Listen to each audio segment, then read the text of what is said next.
जगद्गुरु नमो नमः, शंकरदेवो नमो नमः, महाप्रभु नमो नमः, शंकरदेवो नमो नमः, भगवान श्रीमंत शंकर देवाय नमो नमः, नमो नमः। हरे प्रेम हरे प्रेम हरे प्रेम, हरि बोल हरि बोल हरि बोल। मैं एक ग्रंथ रचना किया था, भक्ति महातत्व जीवन दर्शन। इसका जो प्रथम चैप्टर जो है उसका मैं वीडियो अपलोड किया था, वो असमीस में था। और अभी प्रथम चैप्टर ही है, ये हिंदी में मैं लिखा हूँ। सेकंड चैप्टर, ये प्रथम चैप्टर है, प्रथम अध्याय। पुरुष तत्व।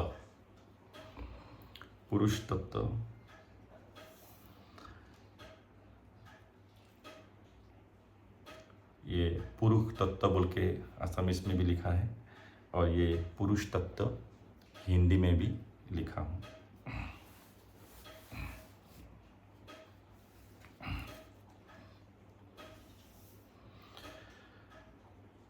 घोषा ये पदचंद में लिखा हूँ मैं। प्रथम नमन ब्रह्म रूपी सनातन,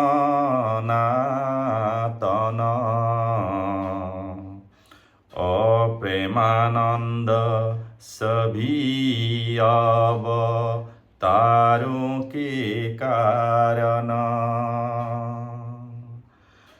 ओ प्रथम नमन ब्रह्म रूपी सनातन,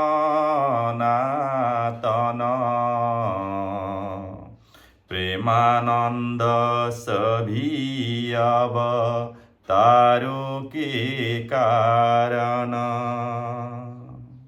अभी पद। परमात्मा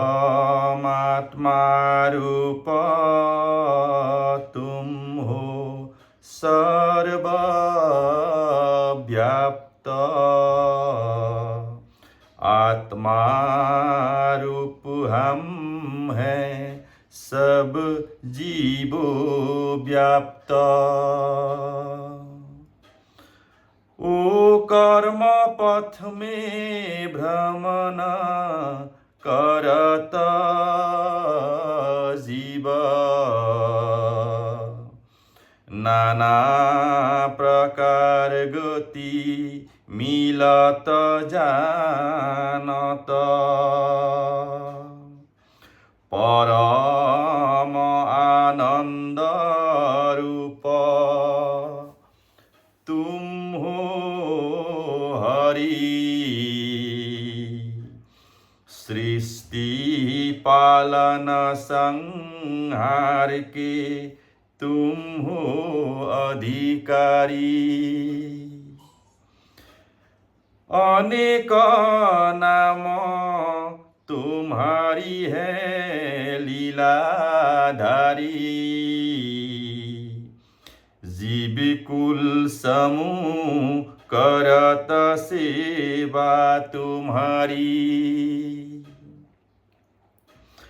पशु पक्षी सब देखता तुमको एक, मानव जाति देखता तुमको अनेक, मानव जाति ने अनेक पंथों किया निर्माण,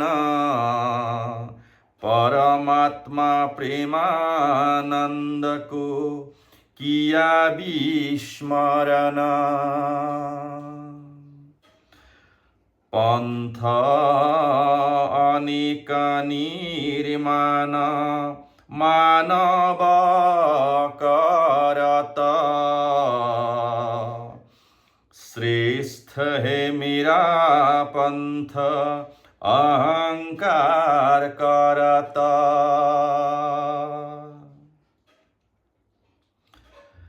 ओ हिंदू इस्लाम बुद्ध ईसाई सब है पंथ,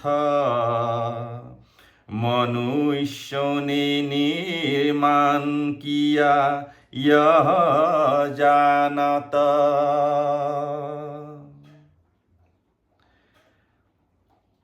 तेरा धर्म प्रभु मानव धर्म,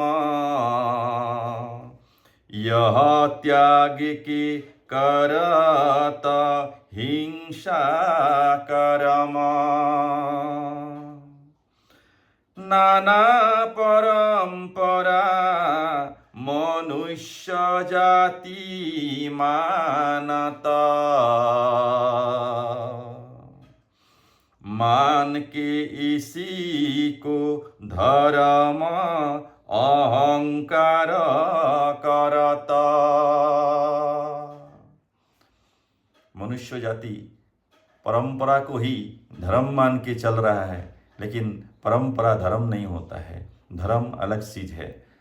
धर्म जो है वो सत्य, प्रेम, अहिंसा, दया, क्षमा, वो गुण को धर्म कहा जाता है। और यह गुण जो आहरण कर सकता है, प्राप्त कर सकता है, उसी को धार्मिक आध्यात्मिक कहा जाता है। देश काल पात्र भिन्न परंपरा अनेक, परंपरा नहीं धर्म यह मत एक। परंपरा धर्म नहीं है, और धर्म जो है समस्त मानव जाति के लिए एक ही है। वो है सत्य का रक्षा करना, प्रेम, दया, क्षमा आदि का गुण का अधिकारी होना। परमात्मा तुम हो परम आनंद रूप, जो परमात्मा है वो परम आनंद रूप है। परमानंद रूप ही परमात्मा का स्वरूप है। और जो प्रेम, महाप्रेम है, वही परमात्मा का स्वरूप है। और प्रेम जो है सभी शरीर में, सभी योनि में, सभी शरीर में प्रेम आत्मा रूप में स्थित होता है। प्रेम ही आत्मा है, महाप्रेम ही परमात्मा का स्वरूप है। प्रत्येक शरीर में प्रेम आत्मा का स्वरूप में वास करता है।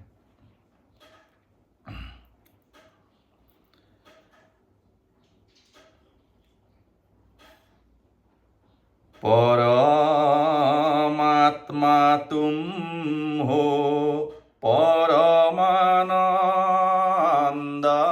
रूप, ओ सतरजतम गुण से हो सर्वव्याप्त। ओ हरे प्रेम बोलो सर्वजना। अंतरात्मा प्रेमानंद होंगे जागरण। हरे प्रेम हरे प्रेम हरे प्रेम हरे हरे प्रेम हरे प्रेम हरे प्रेम हरे। पराग भुइया नाम मेरा रचाया पद,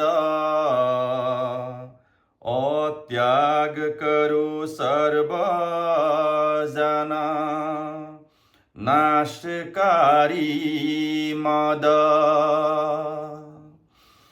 ओ पराग भूया नाम मीरा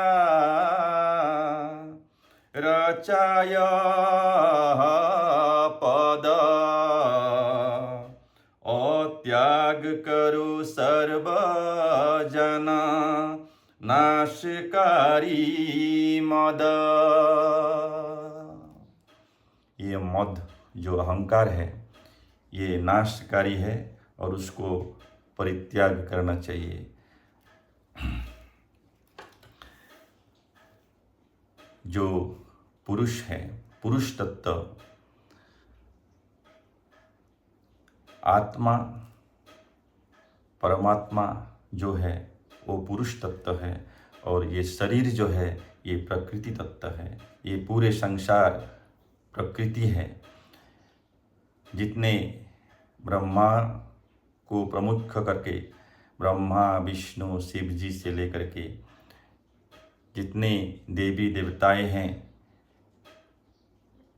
भगवान राम हो, भगवान श्री कृष्ण हो, पार्वती हो, दुर्गा हो, काली हो, जितने मनुष्य हैं, जितने पशु पक्षी वृक्षलता, जितना ये शरीरधारी प्राणी हैं, सब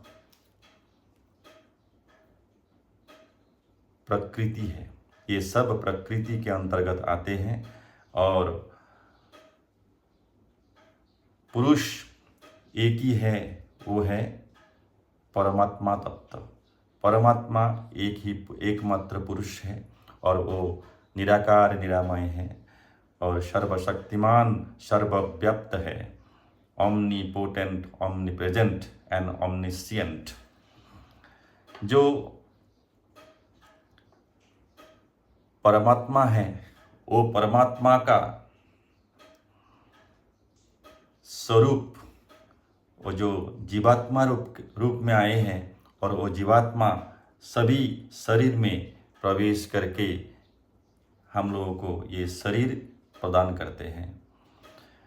ब्रह्मा से लेकर के जितने देवी देवता है, मनुष्य तरु तृण पशु पक्षी, सब एक एक आत्मा है और वो आत्मा सभी शरीर में प्रवेश करके हम लोगों को ये शरीर प्रदान किया है। ये सभी आत्मा संस्कारित होकर के कीट पतंग का जो शरीर है उसमें प्रवेश करके संस्कारित हो करके धीरे धीरे धीरे धीरे जाके वो ही आत्मा संस्कारित होके राम बना है, कृष्ण बना है, शिव बना है, पार्वती बना है, दुर्गा बना है। और उत्तम मनुष्य बनने के लिए ये संस्कार बहुत जरूरी है। ये संस्कार से ही आत्मा संस्कारित हो करके उत्तम मनुष्य बनता है। और जितने देवी देवता है वो लोग भी मनुष्य ही है, सबका परिवार है, सबका संतान है, कोई विवाहित है, कोई अविवाहित है। और परमात्मा जो निराकार सर्वव्याप्त सर्वशक्तिमान है, उसी का अंश सभी देवी देवता है, सभी मनुष्य है, सब पशु पक्षी हैं। इसीलिए जगत गुरु श्रीमंत शंकर देव जी का जो परम शिष्य थे श्री श्री माधव देव जी, उन्होंने लिखा था नामघोषा में, ब्रह्मायादि कोरी जीव जत राम राम राम राम राम माया हज्जा माजे आशय घुमती जाई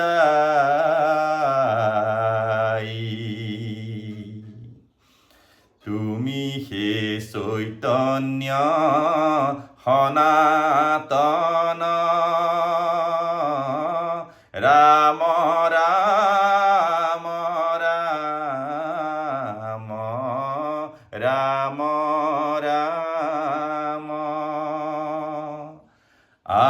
আমি आसे तानियों का नाथ जगाई।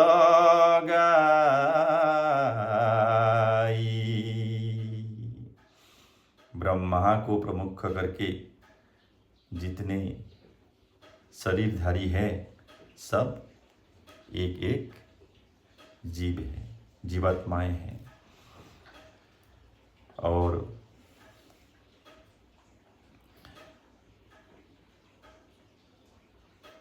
जो चेतना स्वरूप जो है वो है आत्मा, और प्रति आत्मा संस्कारित हो करके उत्तम बन जाते हैं।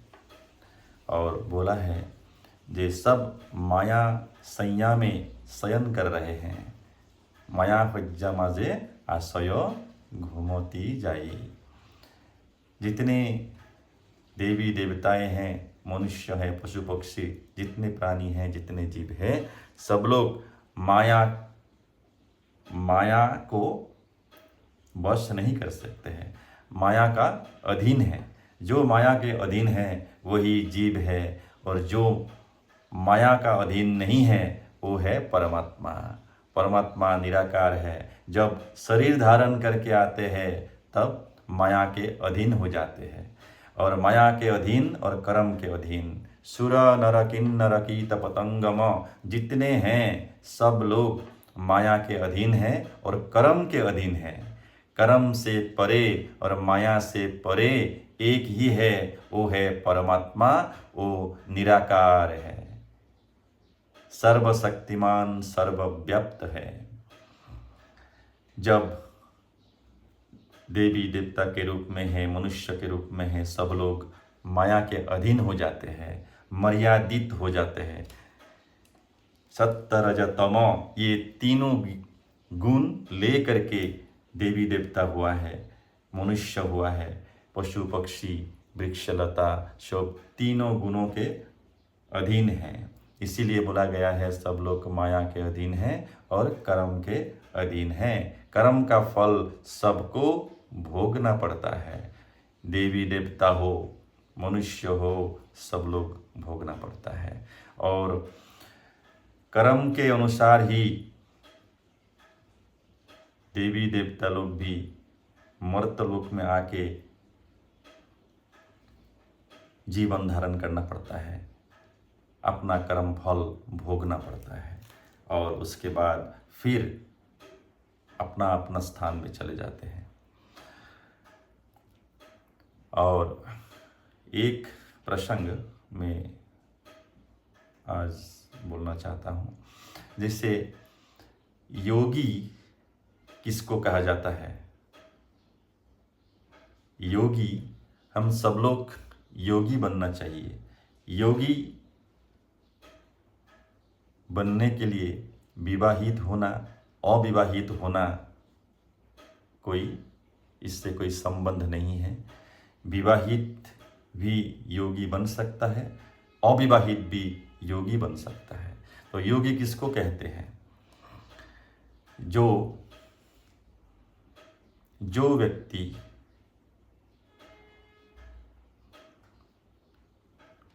मन और इंद्रियों पर कंट्रोल कर सकता है, जो मन और इंद्रियों को जो कंट्रोल कर सकते हैं, वश में ला सकते हैं, उसको बोलता है योगी। और योगी का प्रमाण कैसा होगा? ये है लर्निंग बाय डूइंग। जो करता है वो उसको फल मिलता है। जैसे अगर मेरा शरीर मन इंद्रियों पर कंट्रोल है तब तो मैं योग कर पाऊंगा। जो यम नियम आसन प्राणायाम जो करते हैं उससे सारे रोग दूर हो जाते हैं। और अगर सारा रोग दूर हो गया तब तो आपको 100 साल का जो आयु है वो प्राप्त होगा। कम से कम 80 साल तो बिना बीमारी से स्वस्थ जीवन आप बिता पाएंगे। This is the successful life. Life को सक्सेसफुल बनाने के लिए शरीर निरोगी होना सबसे ज़रूरी है। और योगी किसको कहते हैं? जो शरीर, मन और इंद्रिय पर कंट्रोल रख के, उसको बस में रख के योग प्राणायाम करते हैं, तब वो 100 साल का जो आयु प्राप्त कर लेते हैं, स्वास्थ्य जीवन प्राप्त कर लेते हैं। वही है उसका प्रमाण, साक्षातम किम प्रमाणम। जो ये है लर्निंग बाय डूइंग। जो योग करते हैं उसको फल मिलता है, जो नहीं करते हैं उसको नहीं मिलता है। और जैसे काम, क्रोध, लोभ, मोह, मद, मात्सर्य, उसको जो बस में रख सकता है, जो बैलेंस रख सकता है, वही योगी बन सकता है और वही परम आयु प्राप्त कर सकते हैं। जैसे एक बहुत बड़ा ज्ञानी थे, उपनिषद का ज्ञानी थे, और योग का बारे में भी, विषय में भी वो पतंजलि योग का विषय में लिखे थे। उनका नाम थे स्वामी विवेकानंद जी। स्वामी विवेकानंद जी बंगाल के थे, बहुत बड़ा ज्ञानी थे। उपनिषद का वो विश्लेषण किया था, जैसे शंकराचार्य जी किए थे, विवेकानंद जी भी उपनिषद का विश्लेषण किया था। लेकिन एक बात है, जो व्यवहारिकता है वो अलग चीज़ होता है। योग का विषय में वो लिखे थे, लेकिन स्वयं योग नहीं करते थे।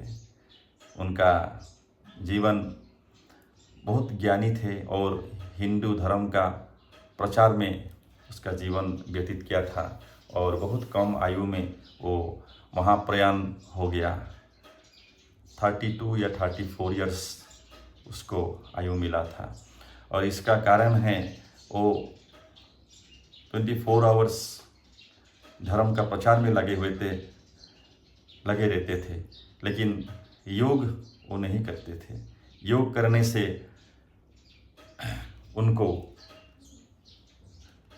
अच्छा खासा जो आयु प्राप्त होना था। लेकिन एक बात है, जो लोभी होता है, जिसका जीव लंबा है, उसका आयु छोटा हो जाता है। और देखिए, इसीलिए ऐसा उदाहरण बहुत है, जो मीट मछली का सेवन ज़्यादा करता है, धूम्रपान ज़्यादा करते हैं, मद्यपान भी बहुत ज़्यादा करते हैं, उन लोग का जीवन छोटा हो जाते हैं। और विवेकानंद जी का जीवन में वो धर्म प्रचार बहुत किए थे, लेकिन वो बोला था मीट मछली जो है खाओ, कुछ नहीं है, स्ट्रांग होगा और धर्म प्रचार करने के लिए तुमको शक्ति मिलेगा। लेकिन जो भी हो, उनका जीवन में जो व्यवहारिकता वो कम था, इसीलिए आयु कम प्राप्त हुआ है। और जैसे रामकृष्ण परमहंस जी थे, चैतन्य महाप्रभु भी थे, वो लोग को भी आयु कम था, 50 इयर्स का अंदर में ही था। इसीलिए मैं बड़ा उदाहरण इसीलिए दे रहा हूँ, जिससे सबको एक शिक्षा मिले, जो सबको दिखाई पड़ता है। विवेकानंद जी बहुत बड़ा ज्ञानी थे, लेकिन वो योगी नहीं थे। योगी का प्रमाण ये है, जो अपना शरीर को, मन को, इंद्रिय को बस में रख के योग साधना करता है, उसका जो परमायु उनको मिलता है। जो करता है उसको मिलता है। Every action has opposite and equal reaction. इसलिए हम लोग जो लोभ, काम, क्रोध, लोभ, मोह, मद, मत्सर्य, इसको क्षीण करना चाहिए, कम करना चाहिए, तब अच्छा फल मिलता है और परम आयु मिलता है, स्वास्थ्य अच्छा रहता है। जैसे महापुरुष तुलसी, उनको आयु मिला था 126 साल, 26 वर्ष, 126 ईयर्स। भगवान श्री कृष्ण का आयु था 126 ईयर्स, राम का आयु 100 साल से ऊपर था। ऐसे करके बहुत महापुरुष हुए हैं जिन्होंने योग किया था, योग प्राणायाम किया था, इसीलिए उन लोग को परम आयु मिला था। इसीलिए करके सीखो, लर्निंग बाय डूइंग। जो करते हैं उसको फल मिलता है। जैसे महापुरुष शंकर देव जी थे, जगत गुरु श्रीमंत शंकर देव जी, और उनके बहुत शिष्य थे जो 100 साल से ऊपर वो लोग का आयु था। महापुरुष श्रीमंत शंकरदेव जी का आयु था 120 वर्ष और कोई बीमार उमार नहीं था, स्वास्थ्य जीवन था। वो सब गुरुचरित में लिखा हुआ है। और गुरुचरित जो है वो शंकरदेव जी का साथ में जो जो चलते फिरते रहते थे भक्तगण, वो लोग ने लिखा था। राम शरण ठाकुर, दैतारी ठाकुर, वो लोग का लिखा हुआ है। और जो भी हो, हम लोग प्रैक्टिकल जीवन जीना चाहिए। जैसे आस्तिक, नास्तिक और वास्तविक। आस्तिक और नास्तिक का कोई उतना महत्व नहीं है, लेकिन वास्तविक जो है उसका महत्व बहुत ज़्यादा है। मनुष्य वास्तविक होना चाहिए, प्रैक्टिकल होना चाहिए, करके सीखना है। लर्निंग बाय डूइंग, यही है जीवन दर्शन। जो करोगे उसका फल भोग करोगे, ये है कर्म का सिद्धांत है। Every action has equal and opposite reaction.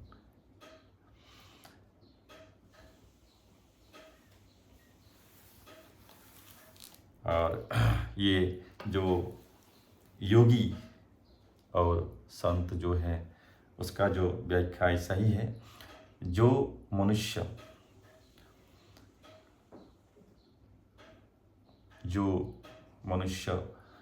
का आयु 100 वर्ष, कलयुग में 100 वर्ष का है।